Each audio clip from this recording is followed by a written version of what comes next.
Yes. তারপরে কি হলো? থার্ড কার্নাটিক ওয়ার তো শেষ হয়ে গেল, ট্রিটি অফ প্যারিস তো সাইন হয়ে গেল। তারপর কি হলো? তারপর ব্রিটিশার্স কি দাঁড়ালো লাস্টে finally? Pondicherry, sorry sorry sorry sorry, Portuguese, পর্তুগিজরা দামান অ্যান্ড দিউ, দাদরা অ্যান্ড নাগার হাভেলি,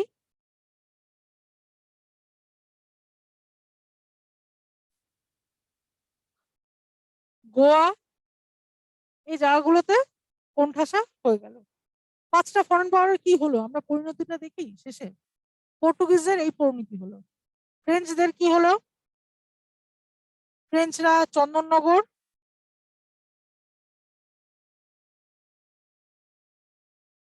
পন্ডিচেরি, এই দুটো জায়গায়, আর অন্ধ্রপ্রদেশের ছোটখাটো কিছু জায়গায়, ঠিক আছে, সেগুলো অত ইম্পর্টেন্ট নয়, ফ্রেঞ্চরাও কোণঠাসা হয়ে গেল। দুটো ইম্পর্টেন্ট পাওয়ারদেরকে ব্রিটিশাররা কাবু করে নিল। বাকি থাকলো কে? ডাচ। ডাচরা উৎখাত হয়ে গেছিল ইন্ডিয়া থেকে, ইন্ডিয়াতে আর কোনো চিহ্ন ছিল না, ডাচদের চলে গেছিল। আর ড্যানিশরা সব বিক্রি বাটা করে, ওই যে একটু আগেই বললাম, হ্যাঁ, ড্যানিশদেরও কোনো চিহ্ন ছিল না, ড্যানিশরাও চলে গেছিল, ঠিক আছে। তাহলে পড়ে থাকলো কে? একজনই পড়ে থাকলো, সেটা হচ্ছে ব্রিটিশ বা English East India Company. Battle of Wandiwash 1760 পর দেখা গেল ব্রিটিশদের ময়দান একদম ফাঁকা, ঠিক আছে, আর কোনো ব্যবসাদারদের কোনো ভিড় নেই। যারা আসছিল তাদের আশা কবে থেকে শুরু হলো? 1498 ভাস্কো ডা গামার আহ্বান থেকে বা ভাস্কো ডা গামার আগমন থেকে সেটা স্টার্ট হলো। দিয়ে ফাইনালি দেখা গেল আর কোনো কোম্পানি টিকে থাকতে পারলো না, শুধু ইংলিশ ইস্ট ইন্ডিয়া কোম্পানি ছাড়া। ইংলিশ ইস্ট ইন্ডিয়া কোম্পানি পাকাপাকি ভাবে নিজেদের রাজত্ব তৈরি করলো কত সালে? 1763 পর থেকে। 60 সালে ওয়ান ডিওয়ার্স হলো, মোটামুটি 63-64 ওই সময়, লেট 17, ঠিক আছে, 1774-এ আমরা জানি রেগুলেটিং অ্যাক্ট, ওটা পরে পড়বো। মানে তখন ওরা বুঝলো যে না, মোটামুটি এবার আমরা সেফ। তারপরেও ছিল কিছু ইন্ডিয়ান রুলার ছিল, ইন্ডিয়ান রুলারদের সঙ্গে ওরা কিভাবে তাদেরকে নির্মূল করলো সেটা আমরা নেক্সট ক্লাসে দেখবো। কিন্তু তার আগে দেখে নেব যে ইংলিশরা এই যে সবাইকে নির্মূল করে একা থাকলো 200 বছর অব্দি, এর কারণ কি? What was the reason for English supremacy in India? কারণ কি? প্রথম যেটা, সেটা হচ্ছে structure and nature of trading company. এই যে ট্রেডিং কোম্পানি গুলো কারা কারা? একটা হচ্ছে পর্তুগিজ, একটা হচ্ছে ফ্রেঞ্চ ইস্ট ইন্ডিয়া কোম্পানি, একটা ড্যানিশ, ডাচ, ঠিক আছে। এদের সবার কি, এরা সবাই স্টেট ওন্ড কোম্পানি ছিল, মানে সরকারি কোম্পানি ছিল, মানে মানে কি বলবো, মানে গভর্নমেন্ট আন্ডারটেকিং কোম্পানি ছিল। ফ্রেঞ্চ ইস্ট ইন্ডিয়া কোম্পানিও গভর্নমেন্ট আন্ডারটেকিং কোম্পানি ছিল, কিন্তু British India East India company ছিল প্রাইভেট কোম্পানি। একটা হচ্ছে গভর্নমেন্ট কোম্পানি, একটা হচ্ছে প্রাইভেট কোম্পানি। কি হতো ব্যাপারটা? ফ্রেঞ্চ ইস্ট ইন্ডিয়া কোম্পানি যেহেতু তাদের সব থেকে বড় রাইভাল, তাদের সঙ্গে ফার্স্টে কম্পেয়ার করছি। ফ্রেঞ্চ ইস্ট ইন্ডিয়া কোম্পানিতে ঢুকলে একটা কিছু স্টেপ নিজে নিতে পারতেন না, তাকে ফ্রান্সে ফোন করে জিজ্ঞেস করতে হতো, যে এই একটা অর্ডার বার করতে হতো, ফর্মাল একটা অর্ডার বার করতে হতো। The process was long, bureaucratic প্রসেসে সেটা অনেক লং লং ড্রন হয়ে যেত, ঠিক আছে। যেহেতু বুঝতেই পারছো গভর্নমেন্ট কোম্পানি হলে কি হয়, একটা বিউরোক্রেটিক সেট আপ থাকে, সেই সেট আপের বাইরে গিয়ে কিছু করা যায় না। তো সেই সেট আপটা কমপ্লিট করতে গিয়ে অনেক সময় চলে যেত। ঢুকলে পারমিশনের আশায় বসে থাকতো, অ্যাটাক করতে পারতো না, ঠিক আছে। তখন ব্রিটিশ ইস্ট ইন্ডিয়া কোম্পানি কি করতো? প্রাইভেট কোম্পানি, একা আয়ারকুট, একা রবার্ট ক্লাইভ ডিসিশন নিত, ঠিক আছে। তারা জাস্ট দেখে নিত একবার, মানে অত অত বিউরোক্রেটিক সেটআপ ছিল না, তো একবার ইনফরমালি জেনে নিত, খবর পাস করতো, খবর পেয়ে যেত, ইমিডিয়েটলি স্টেপ নিয়ে নিত, ইমিডিয়েটলি তারা অ্যাটাক করে দিতে পারতো। ওই জন্য হঠাৎ হঠাৎ অ্যাটাক গুলো ব্রিটিশ ইস্ট ইন্ডিয়া কোম্পানি সব জায়গায় করেছে, কারণ তাদের পারমিশনের জন্য ওয়েট করতে হতো না। কেন? কারণ ইংলিশ ইস্ট ইন্ডিয়া কোম্পানি ওয়াজ আ প্রাইভেট কোম্পানি, ঠিক আছে। তো the structure and nature of trading company, এটা একটা ইম্পর্টেন্ট ফ্যাক্টর ছিল। British east India Company was a private company, and therefore no bureaucratic structure was involved. সেই জন্য this was the first reason for English supremacy.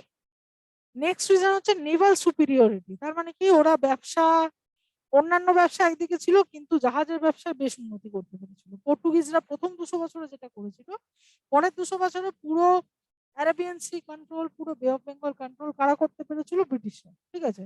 They were superior in naval business, ship building industry প্রচুর ছিল ব্রিটিশদের, ঠিক আছে, এবং জাহাজ বিষয়ে তারা কিন্তু একটা নামডাক করতে পেরেছিল, সেটা তাদেরকে অনেক হেল্প করতো।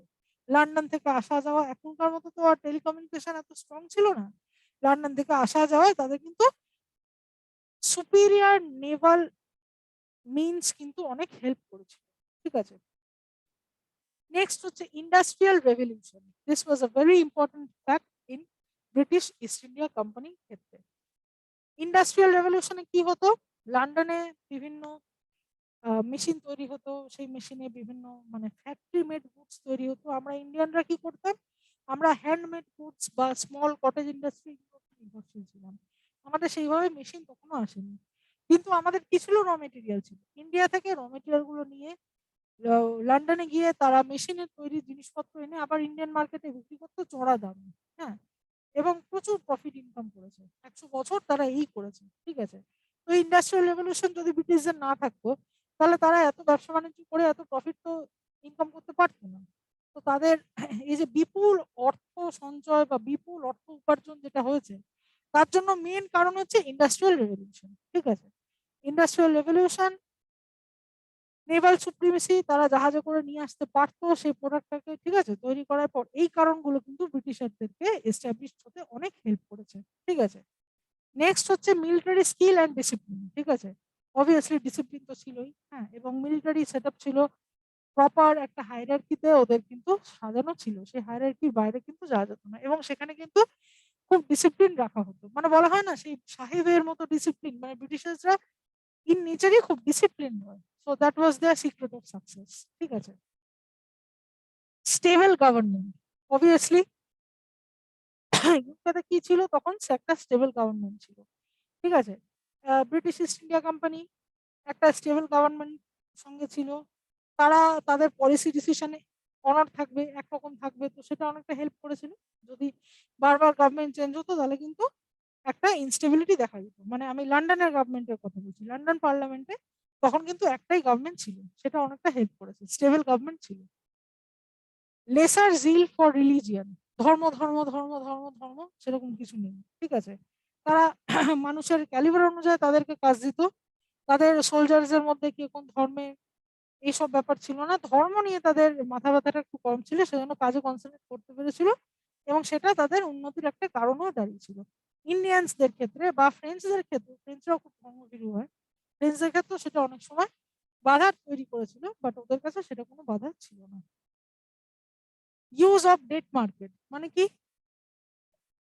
সুদ কারবারি হয় না, সে সুদে টাকা খাটায়, মানি লেন্ডিং বিজনেসও ওদের ছিল, ঠিক আছে। ডেট মার্কেটটাকে মানে এই যে ধার বাকির যে বাজারটা, সেটাকে ওরা বেশ ভালো এক্সপ্লোর করেছিল, সেখান থেকে ওদের অনেক কিন্তু অনেক উন্নতি হয়েছিল, ঠিক আছে। ইউজ অফ ডেট মার্কেটও তারা খুব ভালো করতে পেরেছিল। তাহলে রিজন ফর ইংলিশ সুপ্রিমেসি কি কি, একটা হচ্ছে structure of nature of trading company, private company ছিল ইস্ট ইন্ডিয়া কোম্পানি। একটা হচ্ছে নেভাল সুপ্রিমেসি, জাহাজ ব্যবসা তাদের ভালো ছিল। ইন্ডাস্ট্রিয়াল রেভলিউশন, ভালো ফ্যাক্টরি ছিল লন্ডনে, তৈরি করা যেত।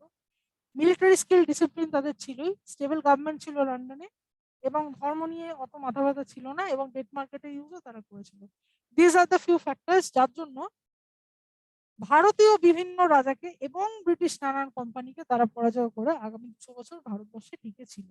এবং ফরেন কোম্পানিজ আর কি করেছিল, পর্তুগিজদের এই তিনটে জায়গার মধ্যে কোণঠাসা করে দিয়েছিল, ফ্রেঞ্চদেরকেও এই তিনটে জায়গার মধ্যে কোণঠাসা করে দিয়েছিল, ডাচ এবং ড্যানিশদেরকে উৎখাত করে দিয়েছিল, দিয়ে তারা একা ছিল, একাই রাজত্ব করেছে, একা ব্যবসা করেছে, ঠিক আছে। লন্ডন থেকে ইন্ডাস্ট্রিয়াল রেভলিউশন, জাহাজের মাধ্যমে, এইসব কারণে, এই কারণগুলোর সাহায্যে তারা অনেক উন্নতি করেছিল এবং অর্থ উপার্জন করেছিল, ফাইনালি তারা ভারতবর্ষের রাজা হয়ে গেছিল, ঠিক আছে। এবং ভারতীয় যে রাজারা ছিল তাদেরকেও তারা কিন্তু উৎখাত করে দিয়েছে, এই রাস্তা থেকে সরিয়ে দিয়েছিল, কিভাবে সেটা আমরা নেক্সট ক্লাসে করবো। ওকে, এই আজকে যে অ্যাডভেন্ট অফ দ্য ইউরোপিয়ান চ্যাপ্টারটা কমপ্লিট হলো, 5টা শক্তি নিয়ে আমরা পড়লাম, একটা পর্তুগিজ, টেকনোলজিটা আবার বলছি, পর্তুগিজ, ডাচ, ইংলিশ, ড্যানিশ এবং ফ্রেঞ্চ, এই 5টা শাসক যারা এসেছিল ভারতবর্ষে ব্যবসা করার জন্য, মানে শাসক বললাম, সরি বললাম, 5টা বিজনেস কোম্পানি যারা এসেছিল ভারতবর্ষে, তাদের ফাইনালি সবাই চলে গিয়ে ব্রিটিশাররা থেকে গেল, কিভাবে থেকে গেল এই পুরো প্রসেসটা এই পুরো চ্যাপ্টারে আমরা এক্সপ্লেন করেছি। কারো কোনো ডাউট থাকলে আপনারা কমেন্ট বক্সে পোস্ট করবেন, আমি রিপ্লাই করার চেষ্টা করব অ্যাজ আর্লি অ্যাজ পসিবল। এবং আজকে আমরা যেটা করব নেক্সট সেটা হচ্ছে কিছু ইম্পর্টেন্ট কোয়েশ্চেন্স যেগুলো এসেছিল এই পার্ট থেকে বিভিন্ন এক্সামে, সেগুলো একটু এখন রিভাইজ করে নেব।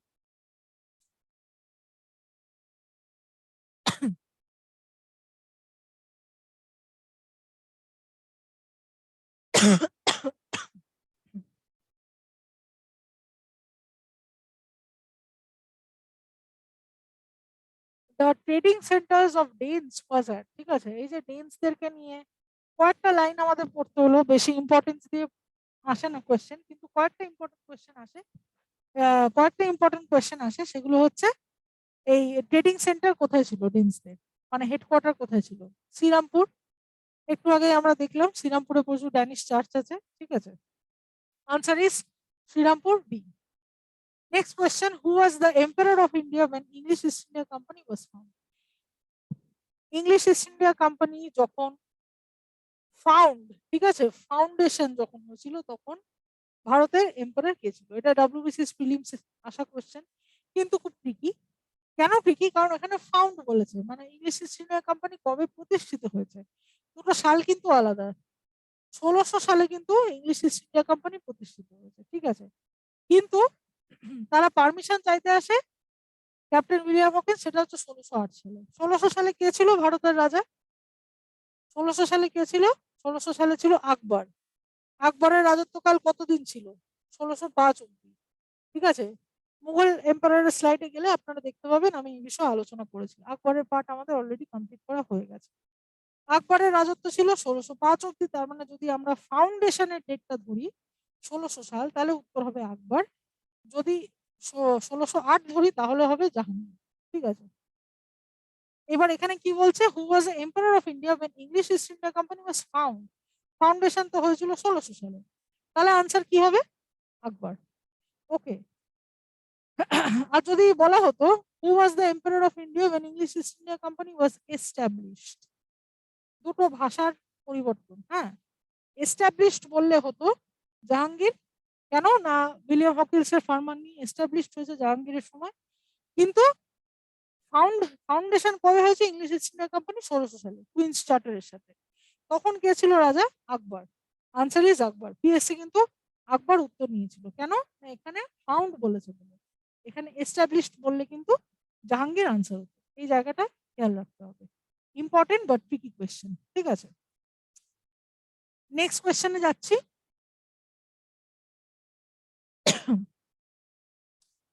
In which place was the first factory of English East India Company was built? প্রথম কোথায় ফ্যাক্টরি তৈরি করেছিল?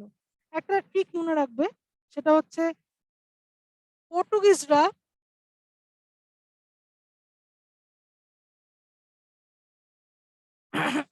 ফ্রেঞ্চরা ইংলিশরা তিনজন মহারথী যারা ছিল, ঠিক আছে, সবার প্রথম ফ্যাক্টরি কিন্তু সুরাট, ঠিক আছে। খালি ডাচরা করেছিল মাসুলিপাটনামে প্রথম, ডাচরা খালি মাসুলিপাটনাম, ওকে। এবং ড্যানিশরা হচ্ছে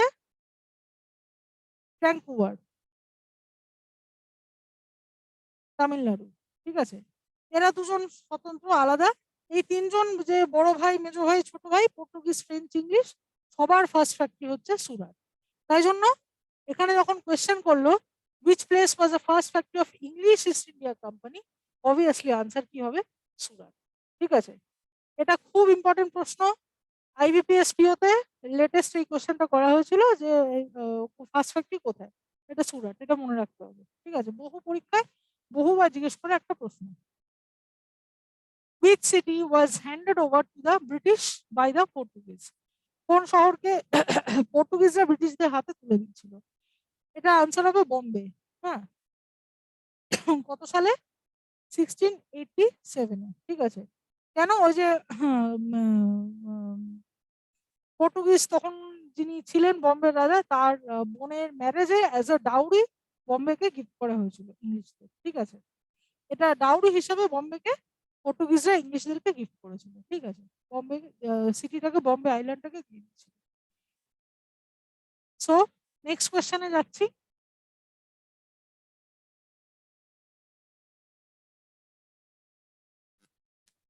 who granted the Farman of Bengal to British East India Company?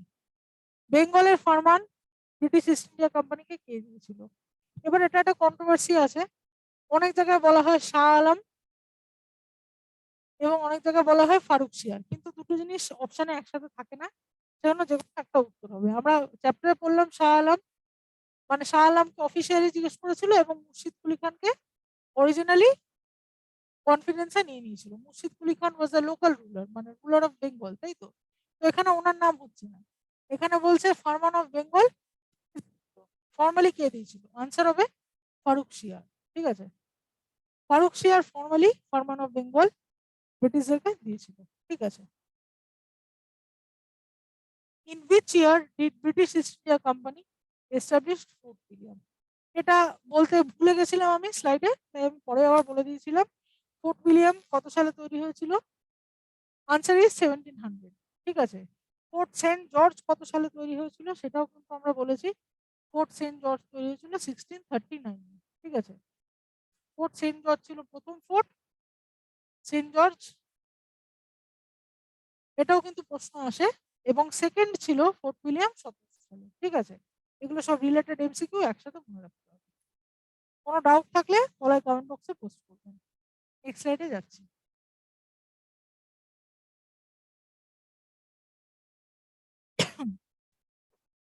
The English obtained the lease of Madras 1639 from which ruler? ঠিক আছে, মাদ্রাসের লিস্টটা কোন রুলারের থেকে নিয়েছিল, মানে যেখানে লিস্টটা নিয়ে ফোর্ট সেন্ট জর্জ তৈরি করেছিল, এই রুলারের নাম কি ছিল? চারটে ডেটা বলেছিলাম, অবভিয়াসলি আনসার হবে রুলার অফ চান্দ্রগিরি বা রাজা অফ চান্দ্রগিরি। এই চারটে ডেটা মনে রাখতে হবে, একটা হচ্ছে মাদ্রাস, একটা হচ্ছে চান্দ্রগিরি, একটা হচ্ছে 1639, আর একটা হচ্ছে Fort Saint George. Saint George. ঠিক আছে, চারটে ডেটা একসাথে মনে রাখতে হবে, পড়ানোর সময় বলেছিলাম, দেখে এমসিকিউ চলে এসছে। এই এমসিকিউ গুলো কিন্তু ইম্পর্টেন্ট, হ্যাঁ, প্রত্যেকটা পরীক্ষার angle. Point, question number 8, Dutch establish their earliest factory. ওই যে একটা ব্যতিক্রমী, বাকি তিনজন কোথায় করেছে? সুরাট। ডাচরা কোথায় করেছে? আনসার কি হবে? আচ্ছা, আনসার এখানে দেয়া নেই, এখানে এরার আছে একটা, টাইপিং এরার। মাসুলিপাটনাম হবে। ওকে, মাসুলিপাটনাম would be the answer। ঠিক আছে, Dutch establish the earliest factory in Masulipatnam. Okay, next কোয়েশ্চেনে যাচ্ছি।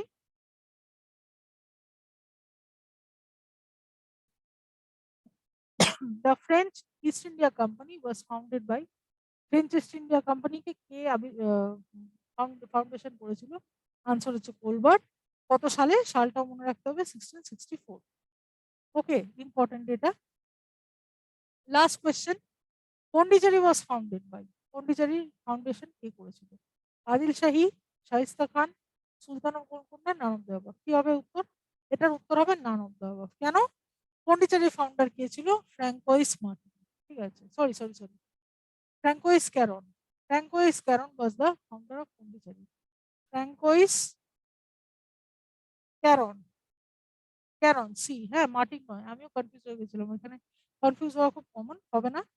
Francois Caron was the founder of Pondicherry, সেই জন্য আনসার হবে এখানে নান অফ দ্য অ্যাবাভ। এরা সবাই ইন্ডিয়ান রুলার, যেটা কেউ পন্ডিচেরি ফাউন্ড করেনি। পন্ডিচেরি ফাউন্ড করেছিল কে? Francois Caron। Okay, so that was it, the important questions that came based on the chapter Advent of the Europeans. Advent of the Europeans. Europeans কারা? Portuguese, Dutch, English, Danish, French. Okay, we completed all the 5 in today's class. Advent of the Europeans, the first part of British supremacy, British foreign powers দেরকে প্রতিহত করে নিজেদেরকে প্রতিষ্ঠা করলো। এবার next আমরা যে হিস্ট্রি চ্যাপ্টার পড়বো, সেখানে আমরা দেখব যে ভারতীয় শক্তি কাদেরকে প্রতিহত করে ব্রিটিশরা নিজেদেরকে এস্টাবলিশ করেছিল। Next we will deal with the Indian powers. Okay, today we have completed dealing with the foreign powers last class এবং আজকে। Next we will deal with the Indian powers whom British excluded to become the emperor of India. Okay, thank you all for attending today's class। কারো কোনো doubt থাকলে e-learning channel,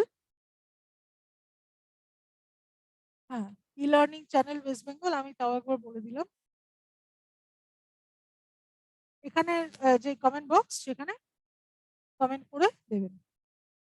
thank you all for attending.